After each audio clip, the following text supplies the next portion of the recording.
அண்மைச் செய்தி. சட்டப்பேரவை தேர்தல் வாக்கு எண்ணிக்கைக்கான பாதுகாப்பு முன்னேற்பாடுகள் தொடர்பாக தலைமை செயலாளர் சாய்குமார் ஆலோசனை மேற்கொண்டு வருகிறார்.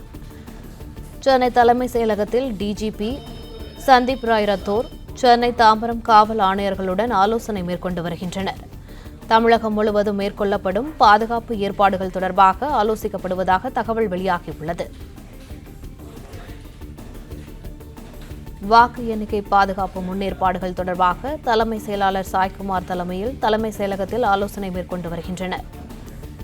மே 4ஆம் தேதி 62 வாக்கு எண்ணிக்கை மையங்களில் வாக்கு எண்ணிக்கை நடைபெற உள்ள நிலையில் தமிழகம் முழுவதும் மேற்கொள்ளப்படும் பாதுகாப்பு ஏற்பாடுகள் தொடர்பாக ஆலோசிக்கப்படுவதாக தகவல் வெளியாகியுள்ளது. இதுகுறித்த மேலும் கூடுதல் விவரங்களை எமது செய்தியாளர் பாண்டியராஜன் வழங்க கேட்கலாம். வணக்கம் பாண்டியராஜன், விவரங்கள் என்ன? வாக்கு எண்ணிக்கை பாதுகாப்பு முன்னேற்பாடுகள் தொடர்பாக தலைமைச் செயலாளர் சாய்குமார் தலைமையில் தலைமைச் செயலகத்தில் ஆலோசனை நடைபெற்று வருகிறது. மே 4ஆம் தேதி 62 வாக்கு எண்ணிக்கை மையங்களில் வாக்கு எண்ணிக்கை நடைபெறக்கூடிய சூழலில் மத்திய துணை ராணுவ படையினர் மற்றும் தமிழக காவல்துறையினர் இணைந்து பாதுகாப்பு வழங்குவது தொடர்பான அந்த ஆலோசனை என்பது தற்போது நடைபெற்று வருகிறது.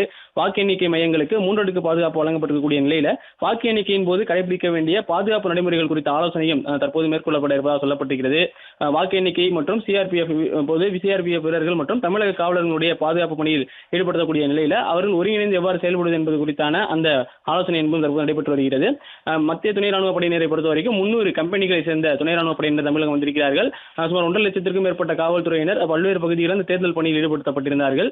குறிப்பாக தற்போது டிஜிபி அவருடைய உத்தரவும் கொடுக்கப்பட்டிருக்கிறது. மே மாதம் 2ஆம் தேதியிலிருந்து மறு உத்தரவு வரும் வரை காவல்துறையினர் யாரும் விடுப்பு எடுக்கக்கூடாது என்கின்ற ஒரு அறிவுறுத்தலும் வழங்கப்பட்டிருக்கிறது. இந்நிலையில் தமிழ்நாடு தலைமைச் செயலாளர் தலைமையில் பாதுகாப்பு தொடர்பான ஒரு ஆலோசனை கூட்டம் என்பது தற்போது நடைபெற்று வருகிறது. பிளே ஸ்டோர் மற்றும் ஆப் ஸ்டோரில் இருந்து பாலிமர் செயலியை QR கோடு மூலம் பதிவிறக்கம் செய்யுங்கள். செய்திகளை உடனுக்குடன் பெறுங்கள்.